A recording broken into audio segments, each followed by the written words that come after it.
Welcome to healthy food kitchen. மண் பாத்திரம் எப்படி யூஸ் பண்ணுறதுன்னு பார்ப்போம்.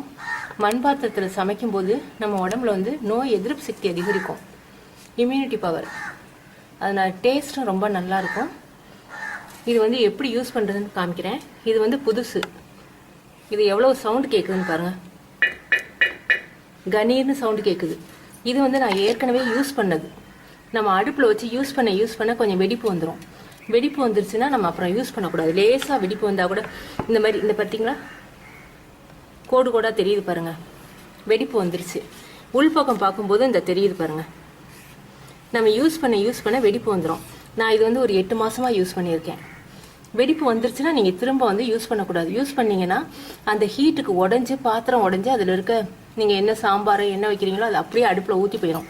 இது வெடிப்பு வந்தது நான் தட்டி காமிக்கிறேன் எப்படி இருக்குன்னு பாருங்கள். டொக்கு டொக்குங்குது. இது கணீர்னு சத்தம் கேட்கும். நீங்கள் வாங்கும் போதும் சில இதில் கிராக் இருக்கும். மண் பாத்திரத்தில் பார்த்து வாங்க. இந்த மாதிரி தட்டி பார்த்தா கணீர்னு சத்தம் கேட்கும். கிராக் இருந்துச்சுன்னா இந்த மாதிரி சத்தம் கேட்கும். இது உடஞ்சி போச்சு, லேசாக கிராக் வந்துருச்சு. நான் யூஸ் பண்ணது. இப்போ மண் பாத்திரத்தை அப்படியே வாங்கி நம்ம யூஸ் பண்ணக்கூடாது. அப்படி வாங்கி யூஸ் பண்ணால் ரொம்ப நாளைக்கு உழைக்காது, 1 மாதத்துக்கு கூட உழைக்காது உங்களுக்கு. அதோட மண் வாசம் ரொம்ப வரும் அதிகமாக முதல்ல சமைக்கும் போது.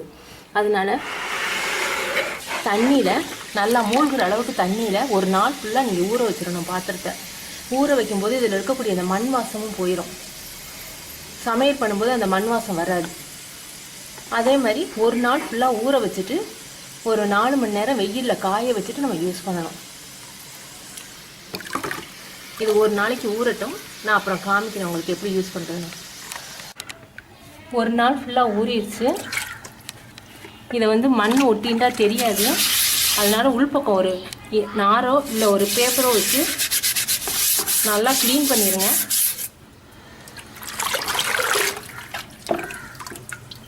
இப்போ ஒரு 3 அல்லது 4 மணி நேரம் வெயிலில் காய வச்சுட்டு நம்ம யூஸ் பண்ணுவோம்.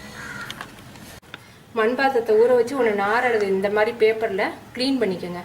க்ளீன் பண்ணிவிட்டு ஒரு 3 மணி நேரம் வெயிலில் நல்லா காய வைப்போம். 4 மணி நேரம் வெயிலில் காய வச்சுட்டோம்.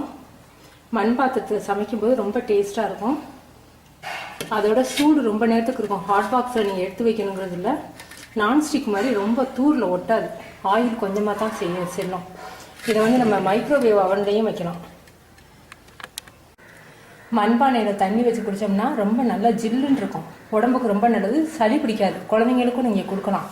ஆனால் மண்பானையை வந்து 2 நாள் மட்டும்தான் நீங்கள் தண்ணி வச்சுருக்கணும். 3ஆவது நாள் நல்லா கழுவி வெயிலில் காய வச்சு திரும்ப அப்புறம் யூஸ் பண்ணணும்.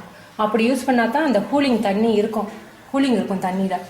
அப்படி சும்மா நீங்கள் தண்ணி எப்போ டெய்லி யூஸ் பண்ணிக்கிட்டே இருந்தீங்கன்னா கூலிங் குறைஞ்சி போயிடும். 2 நாளைக்கு மட்டும்தான் கூலிங் இருக்கும். அதனால் 2 நாளைக்கு ஒருக்கா வெயிலில் நல்லா காய வச்சு நீங்கள் இந்த மாதிரி கீழே ஒரு பாத்திரத்தை வச்சு அது மேலே நீங்கள் பானையை வைக்கணும். எதுக்காக சொன்னேன்னா இந்த மண்பானையில் இருக்க தண்ணி வந்து கசிஞ்சு கீழே வரும். இப்போ நான் காமிக்கிறேன் பாருங்கள். மண்பானையில் ஊற்றின தண்ணி எவ்வளவு கசிஞ்சிருக்குன்னு பாருங்க.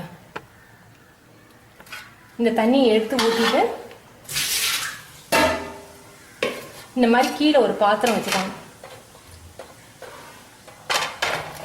அப்பதான் அந்த தண்ணி வந்து கீழே பாத்திரத்தில் வடியும்.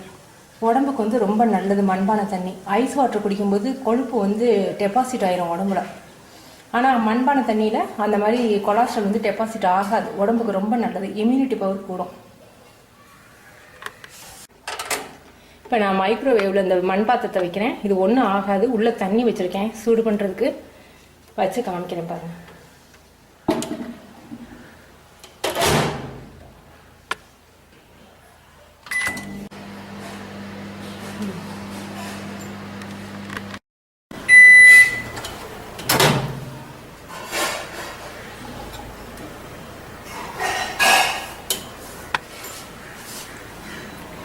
தண்ணி நல்லா சூடாக இருக்குது.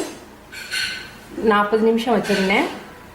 இது வந்து நீங்கள் வந்து அடுப்பில் வைக்கும்போது வெறும் பாத்திரமாக வைக்காதீங்க. ஒன்று ஆயில் ஊற்றி வைக்கணும், இல்லாட்டி சமையல் பண்ணுற மாதிரி தண்ணீரோ அந்த மாதிரி ஊற்றி வைக்கணும். வெறும் பாத்திரத்தை வச்சு நம்ம எதுவும் வறுக்கக்கூடாது. அப்படி வறுத்தீங்கன்னா கிராக் ஆகிரும் மண் பாத்திரம். தேங்க்யூ.